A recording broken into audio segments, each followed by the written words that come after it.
Vamos a orar, hermanos.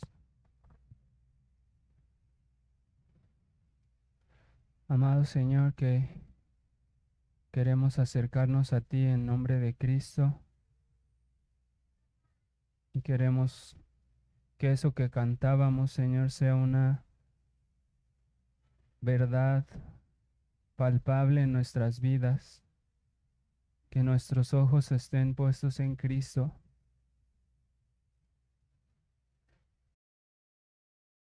que no queramos ver nada más que a Cristo, Señor, que no tengamos ninguna otra cosa en nuestros labios, en nuestros corazones más que Cristo, que lo veamos como es hermoso, que lo veamos como es verdadero y fiel, que sea nuestro refugio, que sea nuestro todo en todo, que tú obres a pesar de mi debilidad, que tú obres a pesar de cualquier cansancio, cualquier afán, cualquier distracción que pueda haber en las mentes y los corazones de mis hermanos, que me des un corazón humilde para hablar con sinceridad tu palabra, que me des un corazón humilde para hablar, Señor, estas verdades que alimentan mi propia alma, Señor,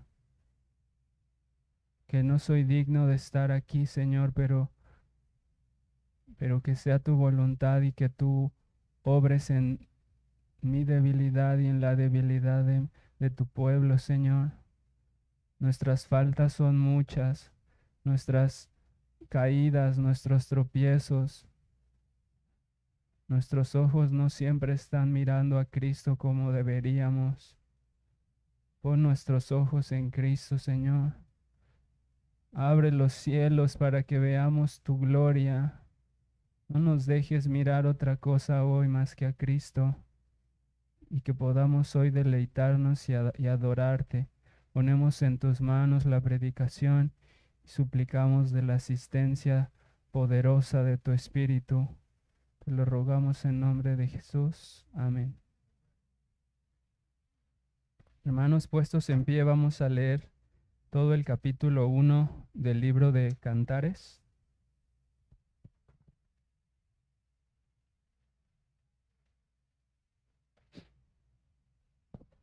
Vamos a leer el capítulo 1.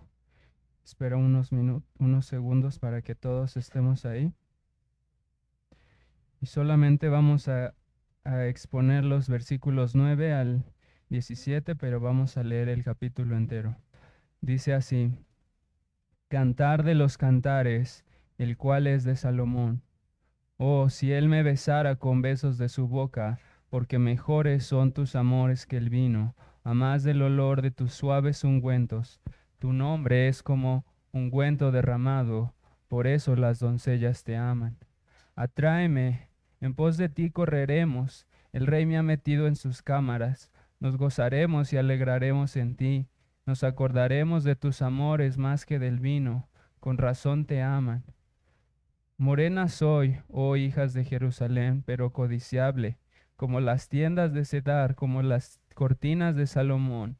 No reparéis en que soy morena, porque el sol me miró. Los hijos de mi madre se airaron contra mí, me pusieron a guardar las viñas, y mi viña, que era mía, no guardé. Hazme saber, oh tú a quien ama mi alma, ¿dónde apacientas? ¿Dónde cesteas al mediodía? Pues, ¿por qué había de estar yo como errante junto a los rebaños de tus compañeros? Si tú no lo sabes, oh hermosa entre las mujeres, ve, sigue las huellas del rebaño y apacienta tus cabritas junto a las cabras de los pastores. A yegua de los carros de Faraón te he comparado, amiga mía. Hermosas son tus mejillas entre los pendientes, tu cuello entre los collares, zarcillo de oro te haremos, tachonados de plata. Mientras el rey estaba en su reclinatorio, mi nardo dio su olor. Mi amado es para mí un manojito de mirra que reposa entre mis pechos. Racimo de flores de aleña en las viñas de Engadi es para mí mi amado. He aquí que tú eres hermosa, amiga mía. He aquí que, he aquí eres bella, tus ojos son como palomas. He aquí que tú eres hermoso, amado mío y dulce. Nuestro lecho es de flores, las vigas de nuestra casa son de cedro y de ciprés los artesonados. Amén.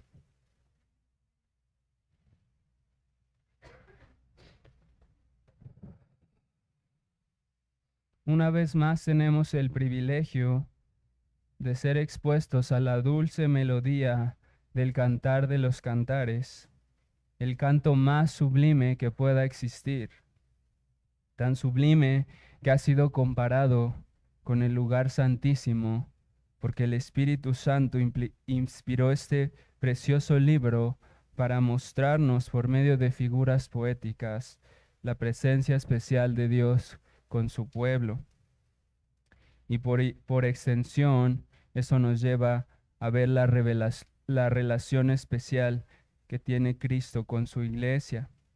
Y en esta ocasión vamos a abordar un pasaje muy extenso que está lleno de figuras y comparaciones que son muy características del libro de los Cantares y no solo son muy únicas de este libro, sino que son muy recordadas por muchos. Y por eso un autor dice, el Cantar de los Cantares es recordado principalmente por sus comparaciones extravagantes. Por ejemplo, una mujer es comparada con una yegua de la corte del faraón y su cabello con un rebaño de cabras. Y aquí es donde el tema de la interpretación se pone interesante. Por eso este mismo autor señala que lo más conveniente es tomar estas figuras poéticas a la luz de las convenciones que el poeta inspirado siguió al momento de escribir esta poesía, es decir, las reglas o los métodos o lo que está implícito en la escritura de la poesía. Y entonces él establece algunos principios fundamentales para entender correctamente estas comparaciones. Y una de las reglas o principios que él propone es que la correspondencia primaria de estas comparaciones no es visual. ¿A qué se refiere esto? Que cuando veamos una comparación, cuando veamos a Salomón comparando a su esposa con un caballo, la correspondencia, lo primero que se debe quedar en nuestras mentes, no debe ser la imagen visual que viene a nuestras mentes, sino que ese no es el primer enfoque de su comparación. En segundo lugar, estas comparaciones son figurativas y no son literales, pues ese es el punto de recurrir a la poesía para decir algo. Un autor que decide usar poesía presupone que su audiencia no va a leer esa poesía de manera literal.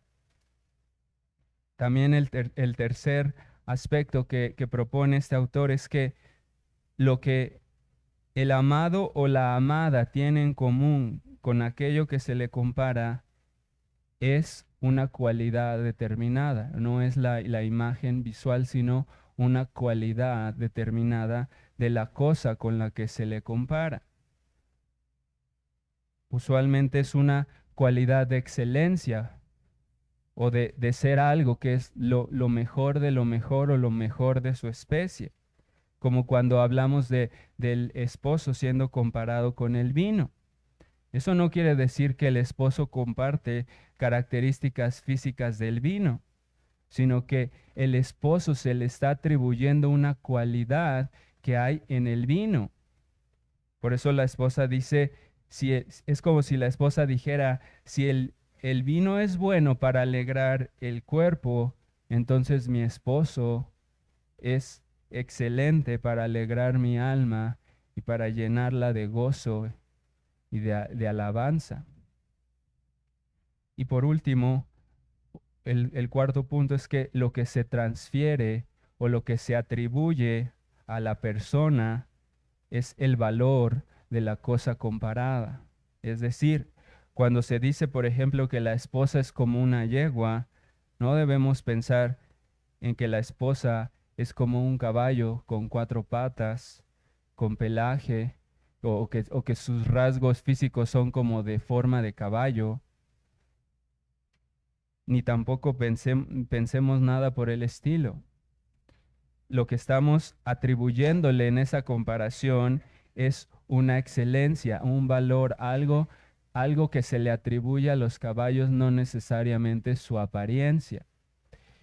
Entonces, lo que buscamos al examinar estas comparaciones no es necesariamente una imagen visual ni una explicación literal, sino que vamos a buscar el sentido figurado y las cualidades o el valor de las cosas comparadas. Y todo esto al mismo tiempo que tomamos en cuenta el contexto interno de todo el libro de Cantares y la armonía cómo fluye ese texto a lo largo de toda la escritura. Y, y ustedes saben que aunque esos principios sean fáciles de entender, en la práctica no es tan fácil. Acercarse a un texto para tratar de extraer este sentido figurado de las comparaciones no es tan sencillo. Así que lo que quiero es que con estos principios en mente y sobre todo con la ayuda del Señor, tratemos de extraer el alimento espiritual para nuestras almas, para que este texto nos ayude a crecer en la adoración a nuestro Dios y Señor. Entonces, vamos a retomar un poco de lo que vimos la ocasión pasada. De los versículos 5 al 8, recordamos que la esposa confiesa su debilidad y le expresa su preocupación, y el esposo le responde como un pastor paciente y compasivo, mostrándole el camino que debe seguir para no estar errante. Y en esa ocasión, el versículo 9 parece ser una continuación de la respuesta misericordiosa del amado. Así que permítanme leer otra vez de los versículos 7 al 11 para que vean esta interacción. Es casi un diálogo. La esposa expresa su debilidad y su preocupación y el esposo responde. Dice el versículo 7, hazme saber, oh tú a quien ama mi alma, dice la esposa, ¿dónde apacientas? ¿Dónde cesteas al mediodía? Pues ¿por qué había de estar yo como errante junto a los rebaños de tus compañeros? Y responde el esposo, si tú no lo sabes, oh hermosa entre las mujeres, ve, sigue las huellas del rebaño y apacienta tus cabritas junto a las cabras de los pastores. A yegua de los carros de Faraón te he comparado, amiga mía. Hermosas son tus mejillas entre los pendientes, tu cuello entre los collares, zarcillos de oro te haremos, tachonados de plata. En pocas palabras, parece aquí como si el esposo fuera más allá de la pregunta inicial. Ella solo le preguntó, ¿qué dirección debo tomar? Pero el esposo se preocupa por darle todavía más. Él le responde lo que ella necesita y añade todavía más. Es como si él dijera, no solo te voy a responder tu pregunta, sino que te voy a dar algo que yo sé que tu alma necesita. Voy a expresarte mi amor y voy a decirte lo que pienso de ti en contraste con lo que tú piensas de ti misma.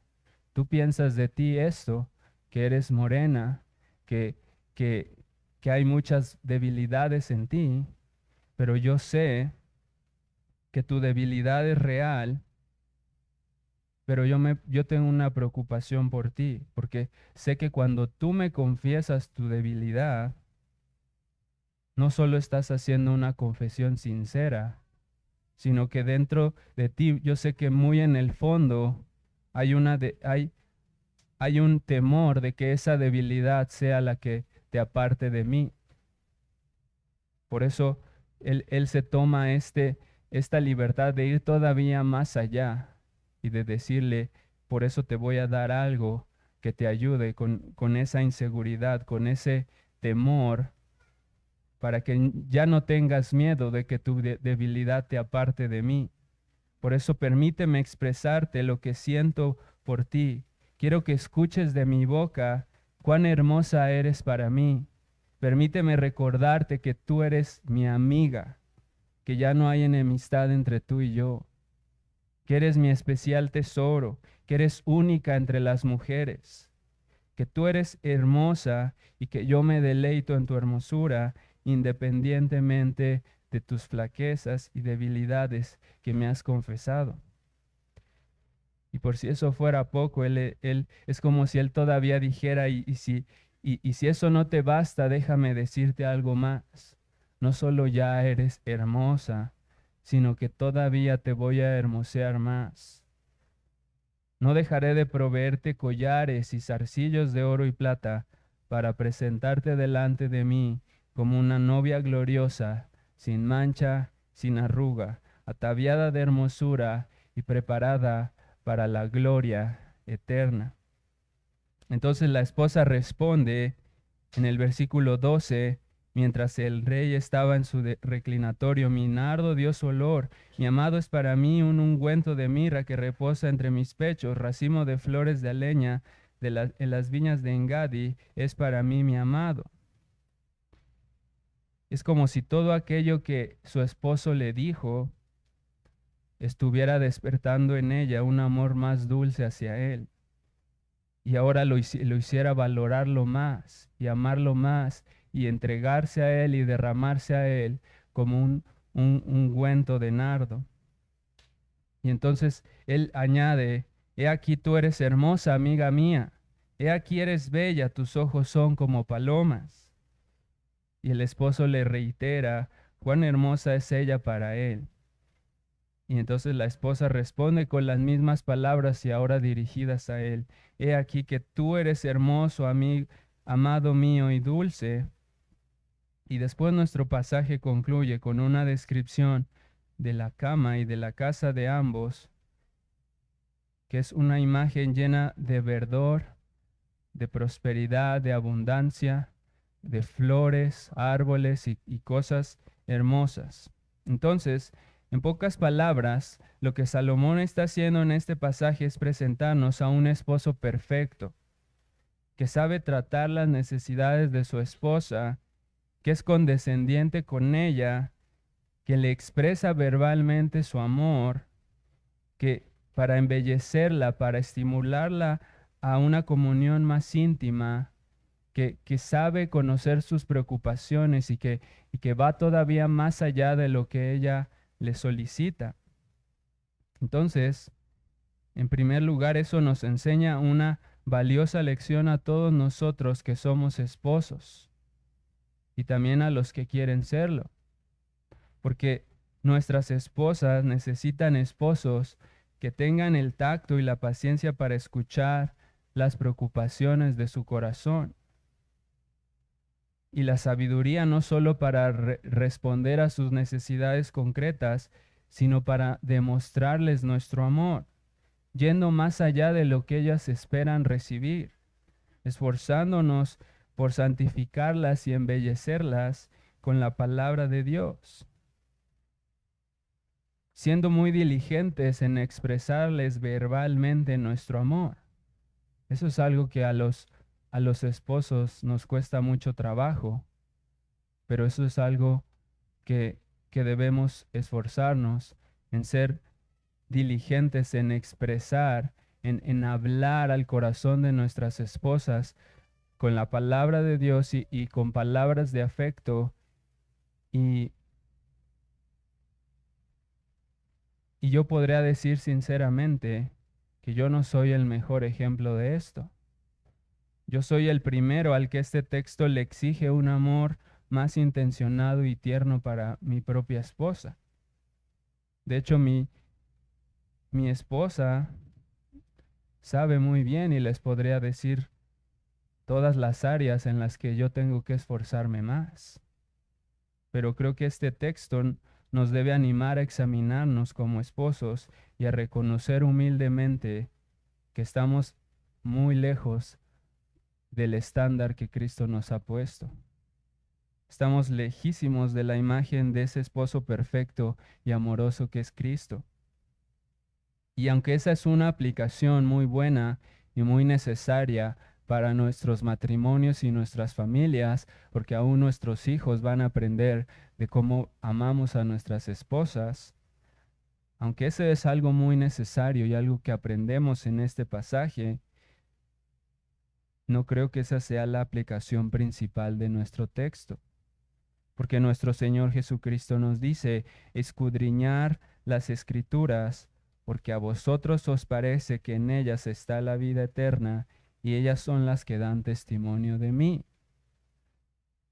O sea, por tanto, mi intención en este sermón será buscar el testimonio de Cristo en este pasaje, con el fin de podernos, de que juntos podamos exclamar como la esposa, he aquí que eres hermoso. Y que en segundo lugar todos los que somos esposos lo tratemos así, como en segundo plano, todo esto que vamos a escuchar de Cristo lo tenemos que aplicar a nuestras vidas, tenemos que buscar la manera de ser más amorosos con nuestras esposas, pero eso lo vamos a poner en un segundo plano. Así que vamos a dividir nuestro texto en tres partes. Y de los versículos 9 al 11 vamos a centrarnos en las comparaciones que Cristo hace con respecto a su esposa. De los versículos 12 al 16a, o a la primera parte del 16, vamos a considerar la respuesta de la esposa.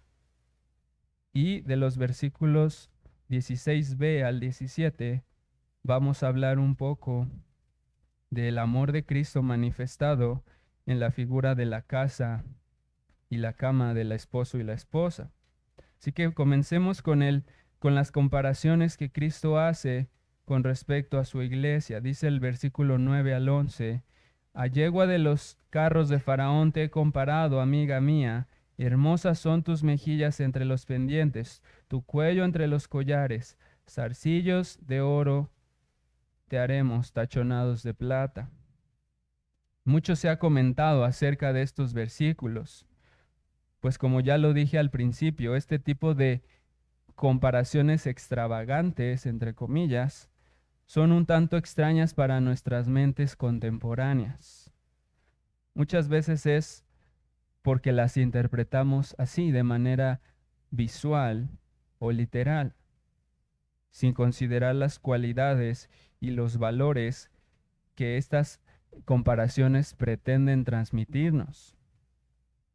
Pero podemos estar seguros de que Salomón no quería que sus lectores imaginaran a una mujer con rasgos de caballo, ni con ojos en forma de paloma, ni con el pelo todo enredado, así como de una manada de cabras.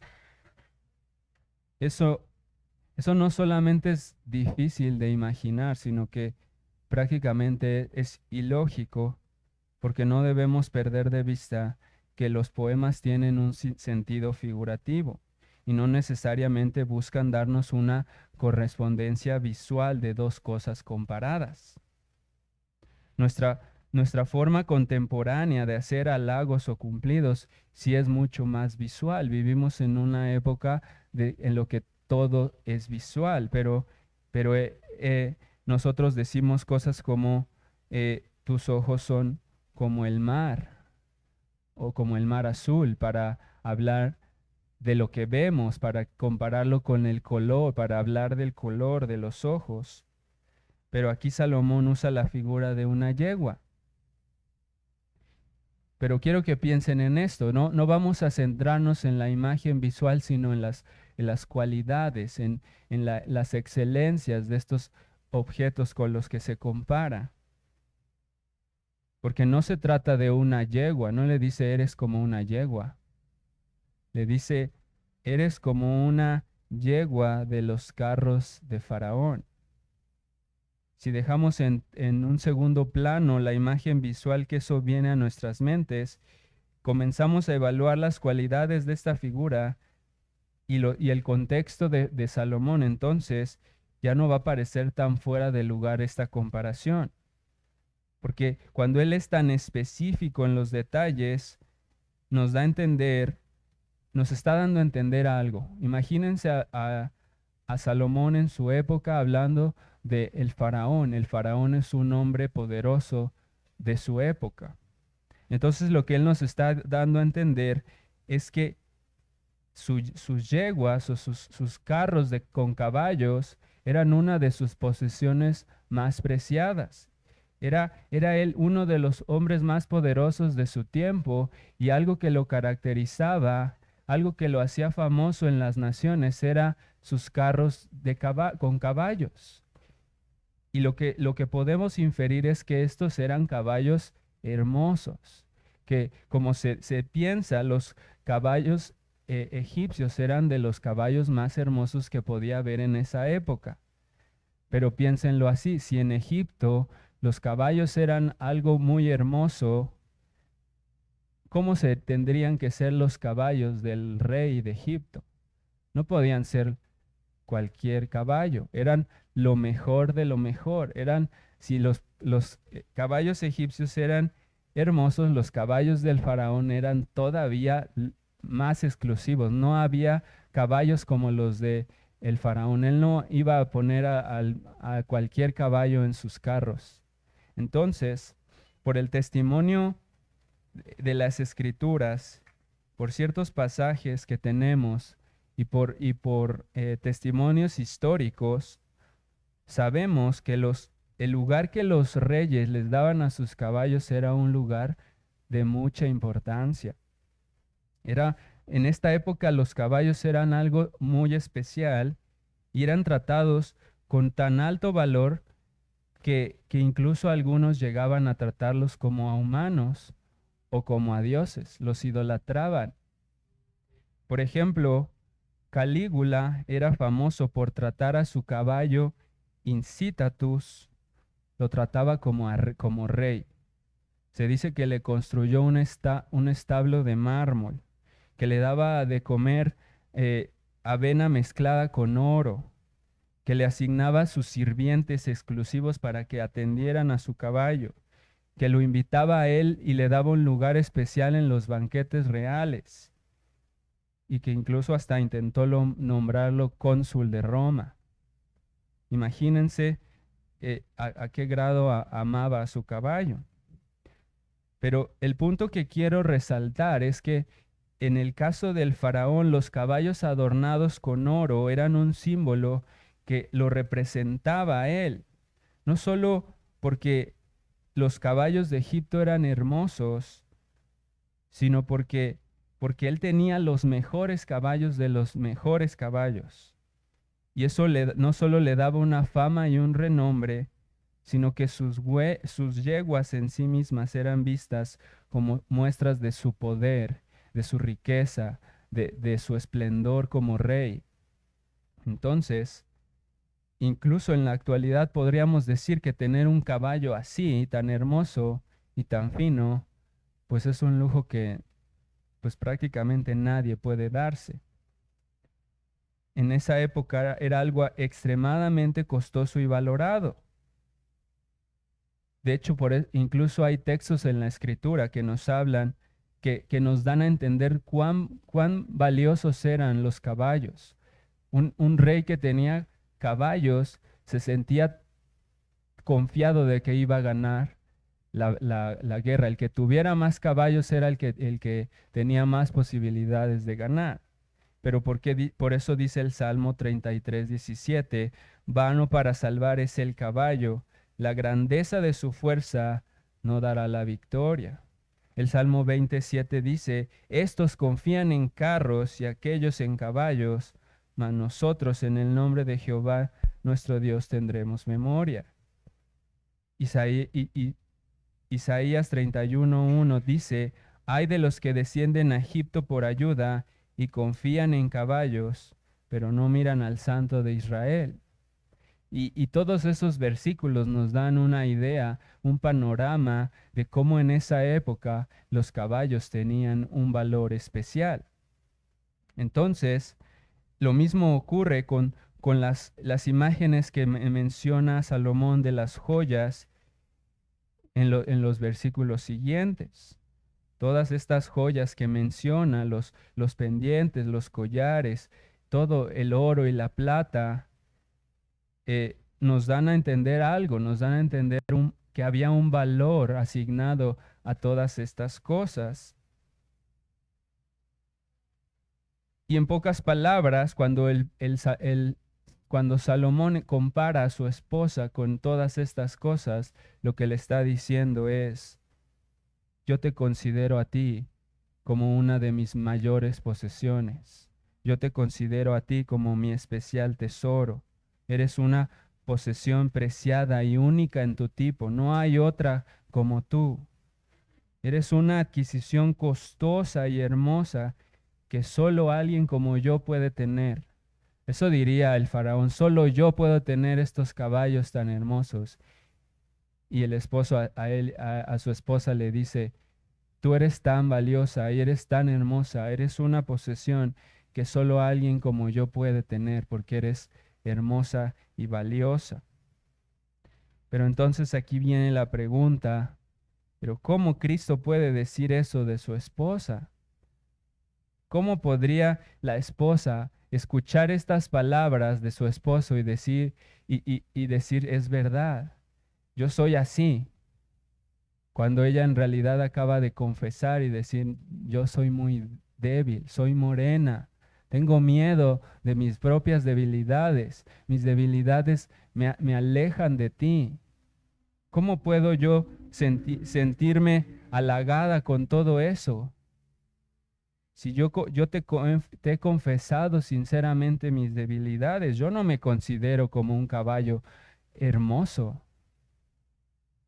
Yo no me considero con tanto valor. Pero piénsenlo, hermanos, esto es muy glorioso. Cristo verdaderamente ve a su iglesia así, hermosa. Cristo verdaderamente la ve como su mayor posesión. Verdaderamente la considera su especial tesoro, como una posesión extremadamente valiosa. Pero el punto aquí es que esto no es por algo que se encuentra en ella misma, sino por lo que Cristo ha hecho por ella.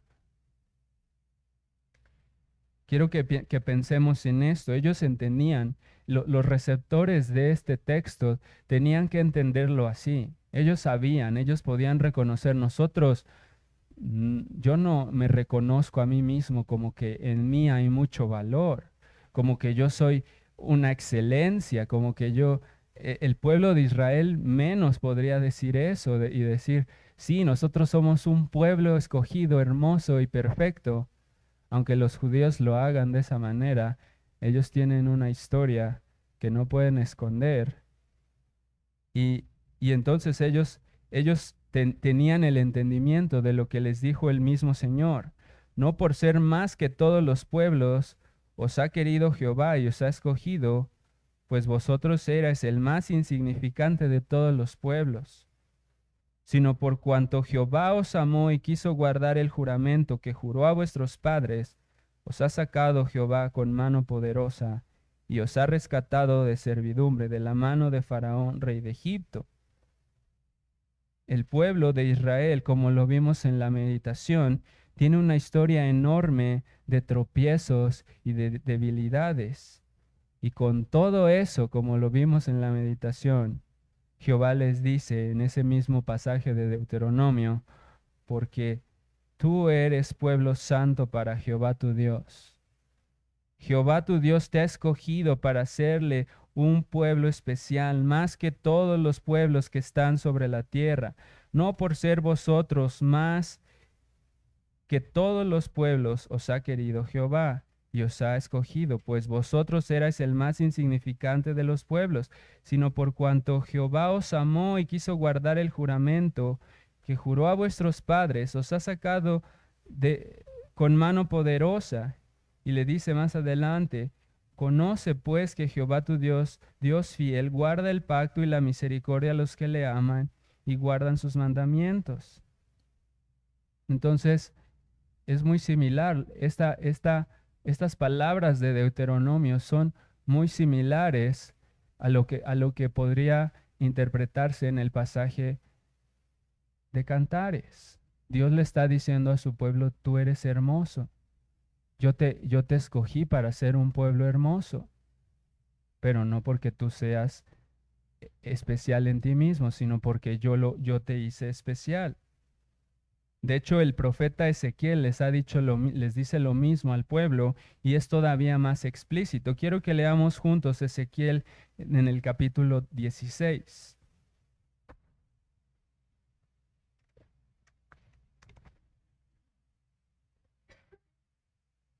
Ezequiel 16.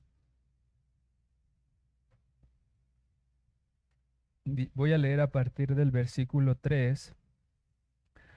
Así ha dicho Jehová el Señor sobre Jerusalén. Tu origen, tu nacimiento es de la tierra de Canaán. Tu padre fue amorreo y tu madre Tea. Y en cuanto a tu nacimiento, el día que naciste, no fue cortado tu ombligo, ni fuiste lavada con aguas para limpiarte, ni salada con sal, ni fuiste envuelta con fajas. No hubo ojo que se compadeciese de ti para hacer algo de esto, teniendo de ti misericordia, sino que fuiste arrojada sobre la faz del campo con menosprecio de tu vida en el día que naciste. Y el versículo 6 dice, yo pasé junto a ti y te vi sucia en tus sangres. Y cuando estabas en tus sangres te dije, vive. Sí, te dije, cuando estabas en tus sangres, vive. Te hice multiplicar como la hierba del campo y creciste y te hiciste grande y llegaste a ser muy hermosa. Tus pechos se habían formado y tu pelo se había crecido, pero estabas desnuda y descubierta. Y pasé yo otra vez junto a ti y te miré. Y he aquí que tu tiempo era tiempo de amores, y extendí mi manto sobre ti, y cubrí tu desnudez, y te di juramento y entré en pacto contigo, dice Jehová el Señor, y fuiste mía. Te lavé con agua, y lavé tus sangres de encima de ti, y te ungí con aceite. Y escuchen estas partes, pongan atención en estas partes. Te vestí de bordado, te calcé de tejón, te ceñí de lino, te cubrí con seda. Te atavié con adornos y puse brazaletes en tus brazos y un collar a tu cuello. Puse joyas en tu nariz y zarcillos en tus orejas y una hermosa diadema en tu cabeza. Así fuiste adornada de oro y de plata.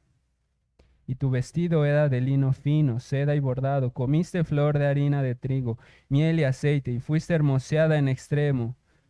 Prosperaste para llegar a reinar, y salió tu renombre entre las naciones a causa de tu hermosura, porque era perfecta, a causa de mi hermosura que yo puse sobre ti, dice Jehová. Si leímos con atención, díganme si no encontraron muchas similitudes con el texto de Cantares.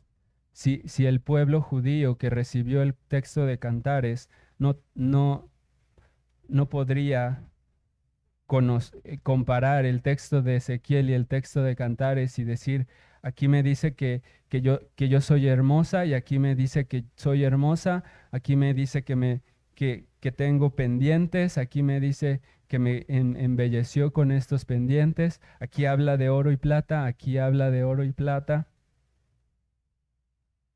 Entonces, esto puede darnos seguridad de que no estamos imponiendo imágenes extrañas al libro de Cantares y casi podemos estar seguros de que el pueblo de Israel, cuando leyó a yegua de Faraón, a yegua de los carros de Faraón te he comparado, hermosas son tus mejillas, tu cuello entre los collares, zarcillos de oro, ellos estaban entendiendo que Jehová estaba hablando de su pacto con ellos, que Jehová los había embellecido con oro y plata, que los había limpiado de sus sangres y que les había puesto su hermosura en ellos. El pueblo de Israel sabía de su debilidad y de su adulterio, y aquí Salomón les recuerda que en virtud del pacto ellos ya eran limpios y hermosos, y no creo que sea coincidencia que en este pasaje también haya figuras de oro, perfumes, mirra, palomas y una casa de cedro y ciprés. ¿Creen que sea coincidencia que se hable de todos estos elementos que también se citan en el mismo contexto cuando se habla del templo de Dios, en el cual los hombres se acercaban para ser limpiados? Yo no creo que sea coincidencia.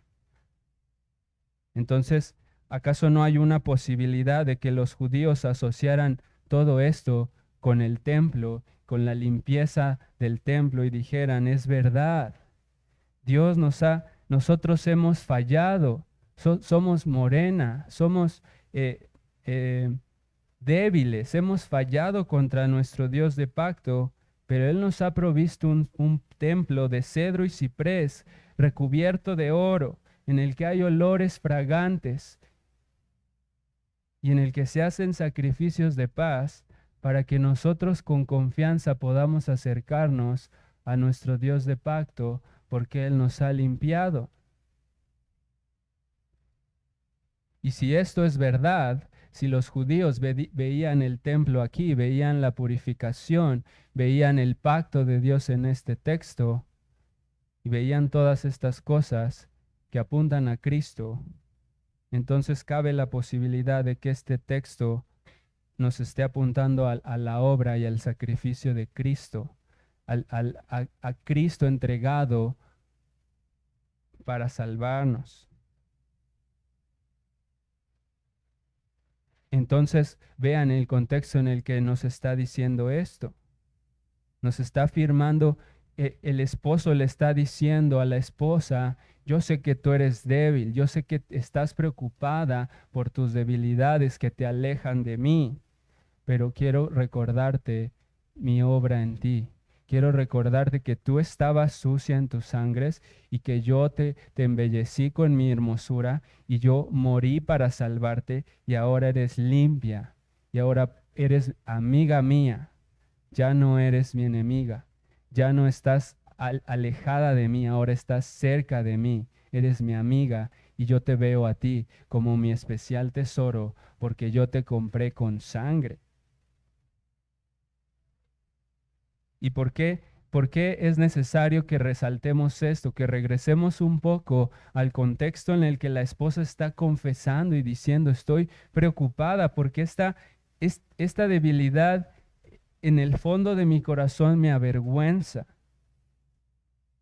Me da temor que mi propia debilidad me aleje de ti. Cuando yo pienso en mi debilidad, hay pensamientos de condenación y de duda. Y díganme, hermanos, si acaso no es verdad que nosotros como creyentes muchas veces pasamos por pensamientos de culpa y pensamientos de condenación.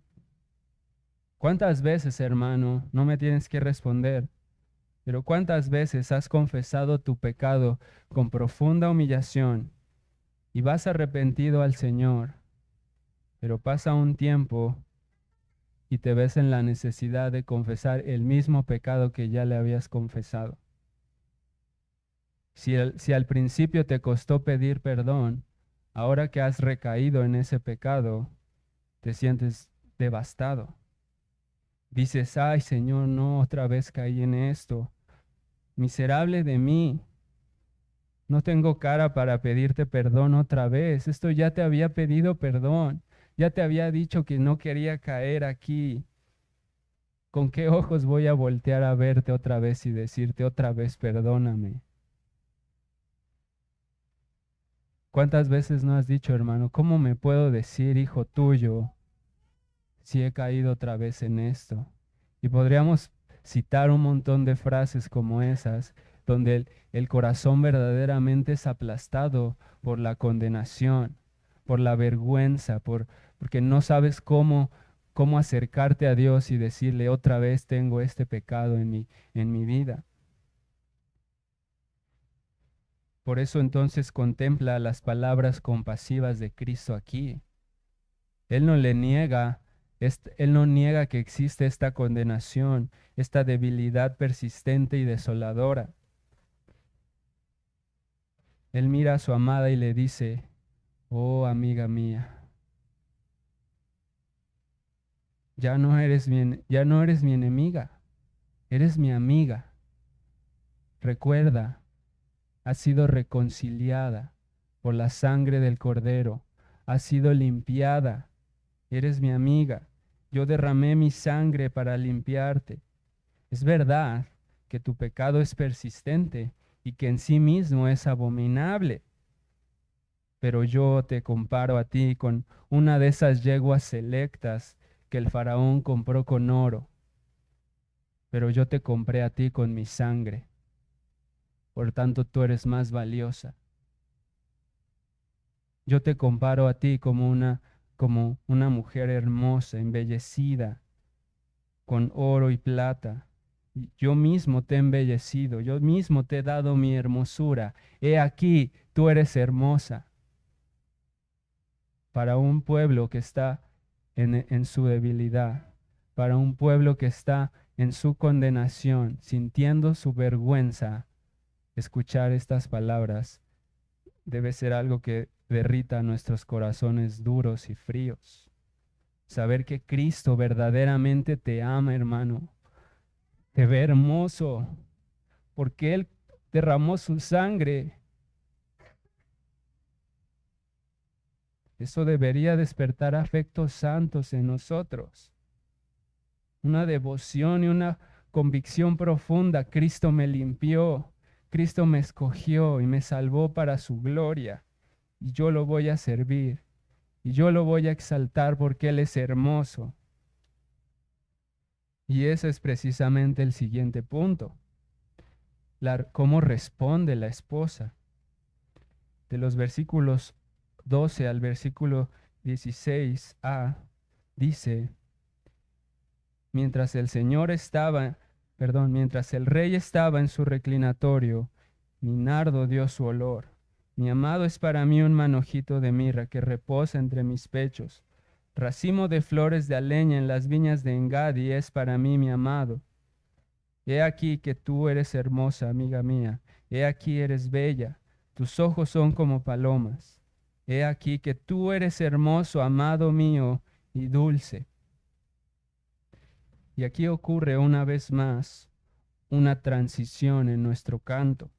Recuerden que les he dicho que en este canto no debe sorprendernos que haya transiciones bruscas, cambios bruscos.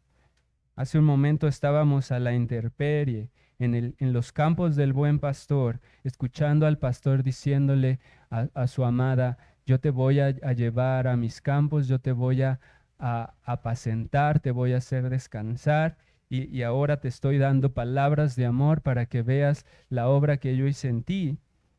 Y ahora de pronto ya estamos en el reclinatorio, ya no está el rey afuera en los campos, ahora está él en un reclinatorio que podría ser visto como un diván real, o algunos lo podrían llamar el lecho de banquete, que era básicamente un lugar en el que el rey se recostaba, los reyes se recostaban para comer.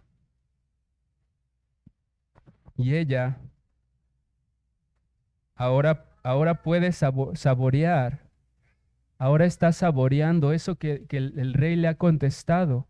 Él me ha recordado mi hermosura, me ha recordado que me ha hecho hermosa, y ahora yo lo veo ahí en su reclinatorio, en un lugar pacífico, en un lugar en el que tiene comunión con las personas más íntimas.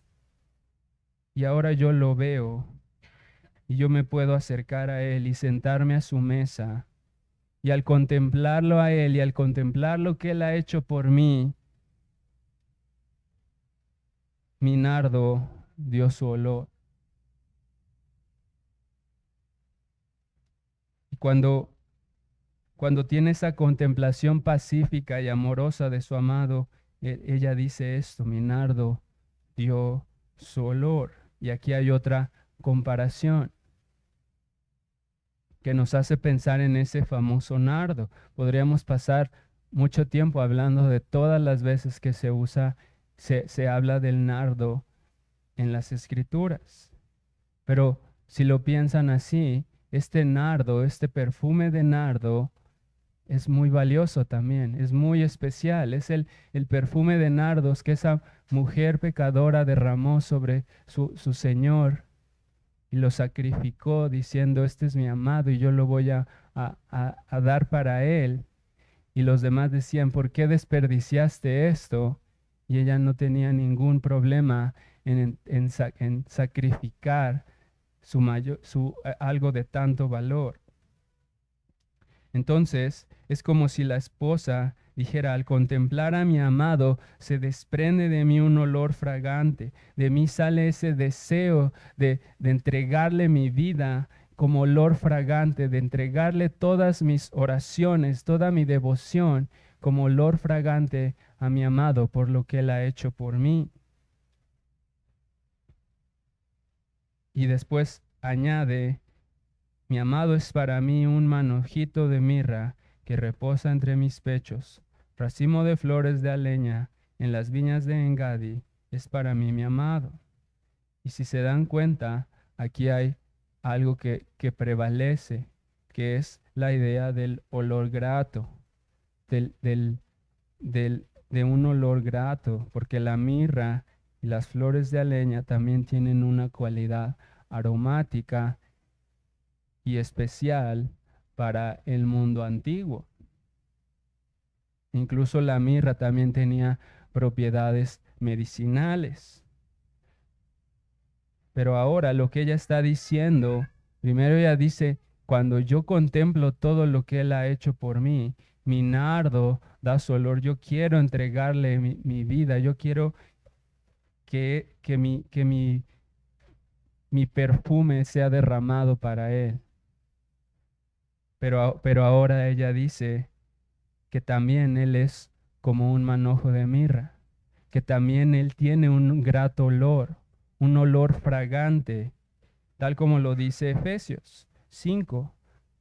Dice, y andad en amor como también Cristo nos amó y se entregó a sí mismo por nosotros, ofrenda y sacrificio a Dios en olor fragante.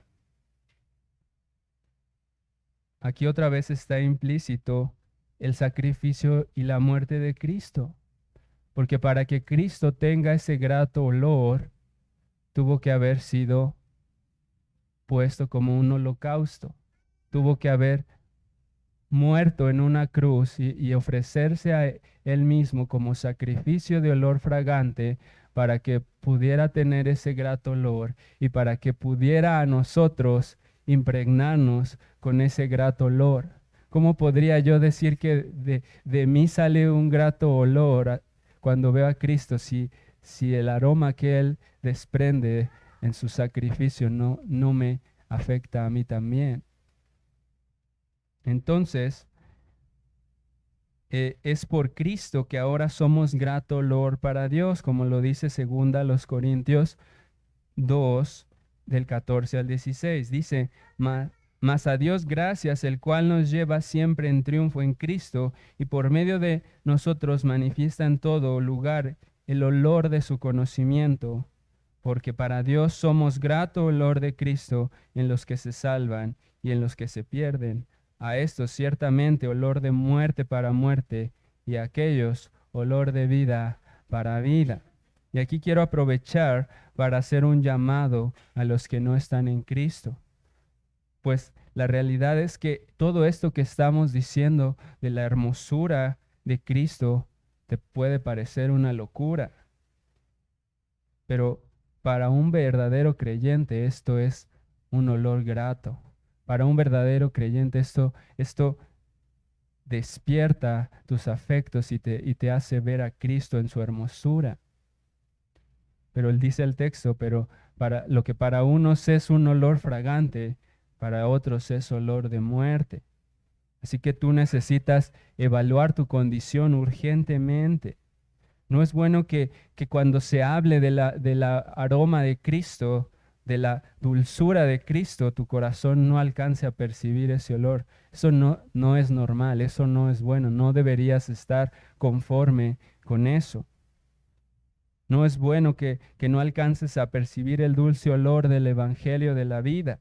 No es bueno que menosprecies a aquel que murió sacrificado en una cruz, derramando su sangre y siendo aplastado por el castigo de la ira de Dios para salvar a pecadores y hacerlos un grato olor para Dios.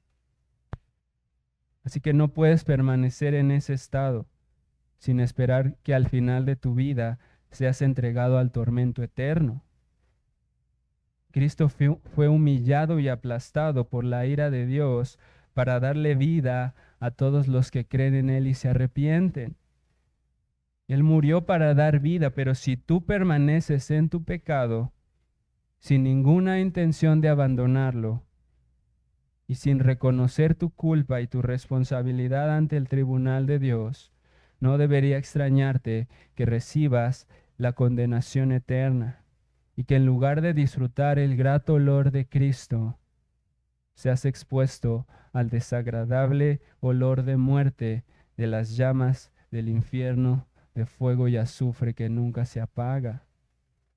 Así que considera todo esto que estamos diciendo de la hermosura de Cristo y no tardes en venir arrepentido a sus pies.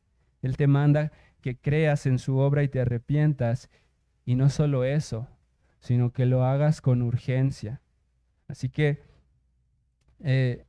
si no estás en Cristo, tienes que venir pronto a Él.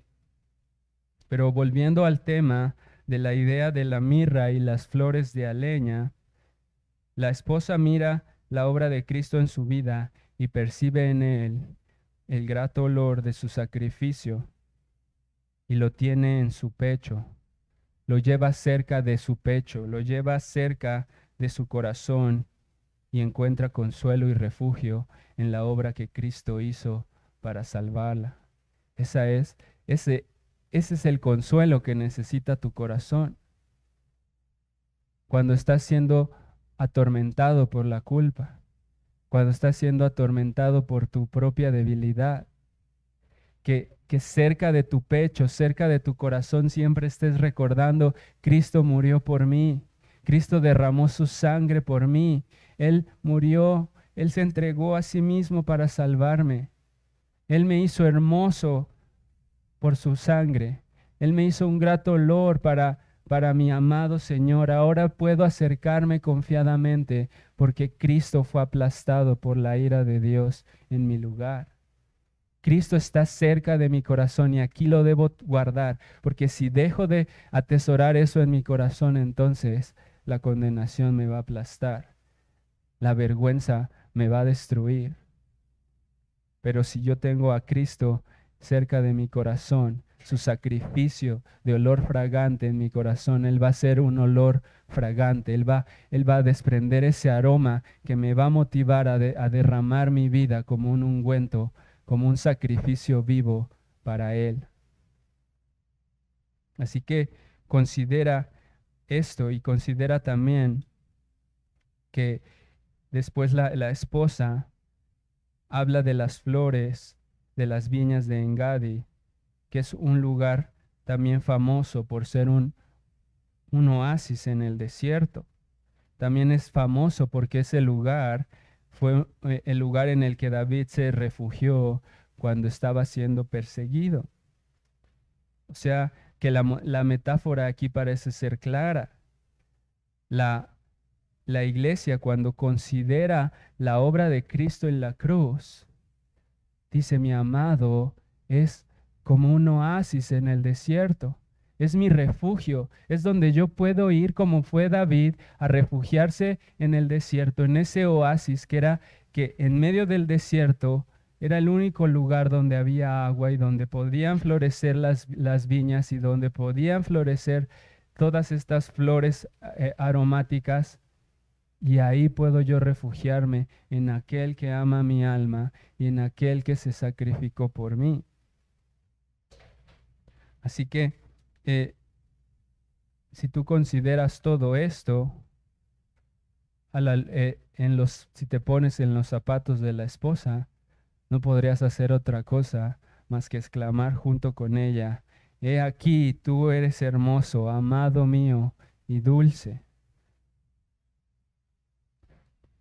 También el apóstol Pedro dice algo parecido. Para vosotros, pues, los que creéis, Él es precioso. Y también añade: pero para los que no creen, la piedra que los edificadores desecharon ha venido a ser cabeza del ángulo. Y esto reitera el llamado que hacemos a los que no están en Cristo. Porque si no ves a Cristo como precioso, si no ves precioso lo que Él hizo para salvar a los hombres, Él mismo, el que menosprecias, el que te resulta como olor de muerte, será el mismo que vendrá y caerá sobre ti como piedra para aplastarte y entregarte a la condenación. Pero hermano, si tú estás en Cristo y ya has visto esta hermosura, yo quiero animarte a esto: no te canses de contemplarlo, no dejes de hacerlo, no dejes que nada se interponga en tus ojos y que te quite la mirada de Cristo. Puestos los ojos en Cristo, el autor y el consumador de la fe, corre la carrera que tienes por delante, siempre mirando a Cristo, siempre mirando su obra, siempre mirando su sacrificio, siempre considerando que Él te ha hecho hermoso o hermosa para adorarlo y servirlo. Eso es lo que vimos en la meditación. Sálvame, Señor, para que te contemple, para que te mire, para que seas tú mi todo en todo y yo solamente pueda adorarte y servirte todos los días de mi vida. No dejes de considerar la obra de Cristo en tu vida. No te olvides cómo Él te ha escogido, te ha adornado y te ha hermoseado, cómo te ha provisto de un sinfín de bendiciones y cómo ahora te ve hermoso o hermosa ante sus ojos. Eso no es mentira. Y a veces vivimos como si fuera una metáfora, como si fuera algo imaginario, que Cristo me ama, que Cristo me ve hermoso. Pasamos mucho tiempo observándonos a nosotros mismos y viendo nuestras fallas, y pasamos muy poco tiempo viendo que Cristo nos ve hermoso y nos dice: He aquí, tú eres hermosa, amada mía, amiga mía, has sido reconciliado, eres mi amigo. Yo no tengo vergüenza de llamarte mi hermano, no tengo vergüenza de decir que eres mi esposa, que eres mi amiga, porque te compré con la sangre que derramé en la cruz. Y aunque Él también sabe de tus fallas, Él ve todo lo que ha hecho por ti. Él ve tus fallas, pero Él también ve el precio que Él pagó. Él no es ignorante de como nosotros. A veces nosotros no vemos todo el precio, toda la magnitud de lo que implica que Cristo pagó por mí, pero Él sí lo ve. Él ve claramente, Él estuvo ahí, Él recibió el castigo en tu lugar. Él sabe lo que le costó ser ahora un sacrificio de olor fragante. Y con todo eso que Él sabe y con todo eso que Él experimentó, Él te dice a ti: He aquí, eres hermosa, iglesia mía. No dudes de lo que te estoy diciendo. No pongas antes tus debilidades como un pretexto para quejarte de tus tropiezos. Mira lo que yo hice, eres hermosa, y créelo, porque si no, vas a sufrir mucho. Por lo tanto, lo mínimo que podemos hacer Después de contemplar todo este amor es responder con un corazón humillado y agradecido como la esposa y decirle, he aquí tú también eres hermoso, tú eres más hermoso, tú eres más deseable, tú eres mi todo en todo, eres dulce y yo te amo porque tú me amaste primero. Y eso nos lleva a considerar el último punto, cómo el amor de Cristo se manifiesta incluso en, en las palabras del versículo 16b al 17. Nuestro lecho es de flores, las vigas de nuestra casa son de cedro y de ciprés los artesonados. Así que recordemos que estas comparaciones que se hacen tienen connotaciones, tienen sentidos, tienen connotaciones culturales, históricas y particulares de la época y de las escrituras. Por lo tanto, sabemos que el Cantar de los Cantares no es un libro aislado de la Biblia, ni que se puede leer apartado del plan redentor de Dios. El Cantar de los Cantares no es un apéndice en nuestras Biblias. Y así como cuando tomamos un libro de las meditaciones y tratamos de buscar cómo todo ese libro encaja en el plan redentor, así también tenemos que hacer con cantares, especialmente cuando se tratan temas como el matrimonio, cuando vemos figuras recurrentes como el huerto, las flores, el oro, los perfumes, las palomas, etcétera. Entonces, algo que podemos hacer con este pasaje, cuando vemos que el tema central es el matrimonio, no podemos ignorar ni aislar libros como Génesis, Oseas, Apocalipsis, los cuales claramente exponen verdades fundamentales del matrimonio y más particularmente el matrimonio como una figura de pacto entre Dios y su pueblo. Entonces, en este caso, el libro de Génesis nos arroja una luz con respecto al primer matrimonio de, que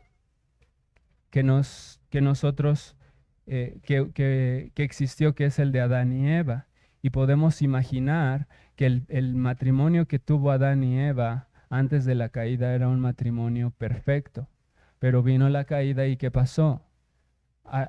Rompió, no solo rompió la relación entre ellos y la fragmentó y creó división y distancia entre el esposo y la esposa, fricciones entre ellos, sino que también los alejó de Dios. Y no tenemos tiempo para ver todo lo que, lo que había preparado, pero en resumen puedo decirles que este pasaje lo podemos comparar con lo que la escritura nos muestra después de la caída. Después de la caída hubo esta ruptura, hubo todo esta enemistad y es parte de lo que se ve reflejado en la relación de Israel con su pueblo. Es parte de lo que se ve reflejado en la relación de Cristo y su iglesia. El pecado causa esta distancia, el pecado causa esta separación, este temor de que ya pequé, ahora no me puedo acercar, de que entre esposos haya estas fricciones. Pero si ustedes prestan atención al Cantar de los Cantares, van a ver cómo Salomón retoma esta idea de la caída, retoma esta idea de la separación y ahora nos presenta lo inverso. Cantares nos muestra un matrimonio perfecto. Cantares nos muestra a un Adán perfecto que sabe cuidar a su esposa, que no la deja ser tentada, que está ahí para ayudarla. Cantares nos muestra la manera en la que Cristo revierte la maldición y nos regresa ¿a dónde? Al Edén. Porque el pecado se hizo separación entre los hombres y Dios y ellos fueron sacados del Edén. Entonces, si ustedes pueden leer con calma en sus tiempos libres, el libro de Reyes, capítulo 5, el primer libro de Reyes, capítulo 5 y capítulo 6, van a notar algo interesante. Salomón está construyendo el templo y está usando madera de ciprés y madera de cedro. Y lo está artesonando la casa de Dios, la está adornando, la está cubriendo con oro y la está cubriendo con imágenes de flores, con imágenes de palmeras, de animales que nos recuerdan a qué, al huerto del Edén.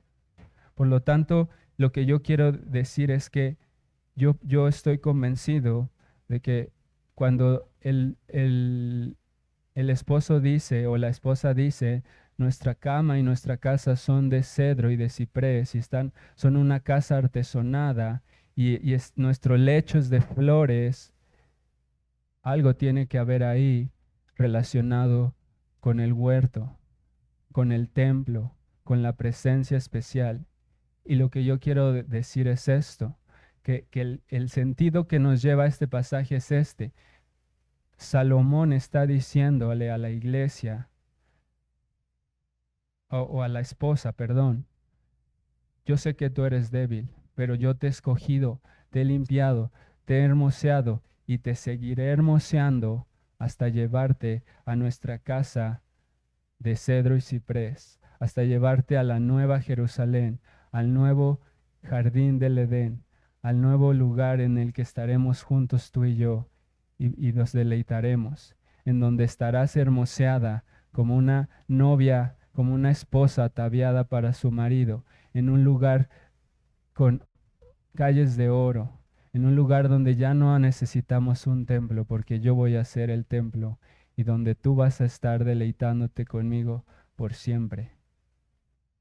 Así que eso es lo que Cristo está haciendo en este pasaje, llevando a su iglesia a considerar la obra que ya ha hecho y lo que hará y la esperanza futura que tenemos en Cristo.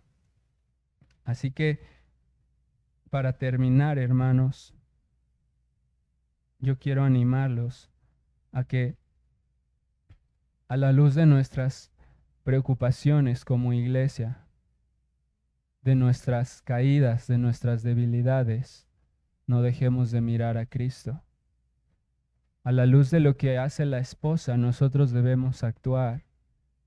Ella confiesa su vulnerabilidad, ella confiesa que ha pecado, que es débil, que necesita ayuda y acude a los pies de Cristo y se refugia en los pies de Cristo y contempla a aquel que ama su alma y que ha derramado su sangre. Así que yo los animo, hermanos, a que sea cual sea tu debilidad, sea cual sea tu frustración, tu miedo, hagas lo que hizo la esposa, clama a Él, que seas como el salmista que dice en el Salmo 34:6, este pobre clamó y le oyó Jehová y lo libró de todas sus angustias. Así somos, pobres, débiles, pero si tú clamas, Él dice, busqué a Jehová y Él me oyó y me libró de todos mis temores. ¿Y cómo lo va a hacer? Llevándote a sus pies y mostrándote su obra y recordándote tu hermosura en Cristo y alentándote a poner tu mirada en la Jerusalén celestial, en la nueva Jerusalén, en el nuevo templo, en la presencia especial de Dios eterna. Así que con eso en mente, entrégale tu corazón a Cristo, búscalo más y descansa en Él. Amén, hermanos. Vamos a terminar con una oración y después un canto, hermanos. Amado Señor, queremos humillarnos delante de ti. Queremos pedirte de tu gracia, de tu sabiduría, de tu amor, Queremos confesarte que somos débiles y que no podemos sin ti. Queremos creer en tus palabras y ver la hermosura que has puesto en nosotros por tu sangre, por tu muerte en la cruz, por tu sacrificio. Y queremos descansar y ser santificados en la esperanza de verte pronto, ser santificados en la esperanza de morar contigo y de ver tu rostro y contemplarte por siempre. Santifica a tu pueblo, usa mi debilidad, usa la pobreza de este sermón y llega a los corazones y trabaja en nuestros corazones. Perfecciónanos para tu reino y no nos dejes caer en tentación.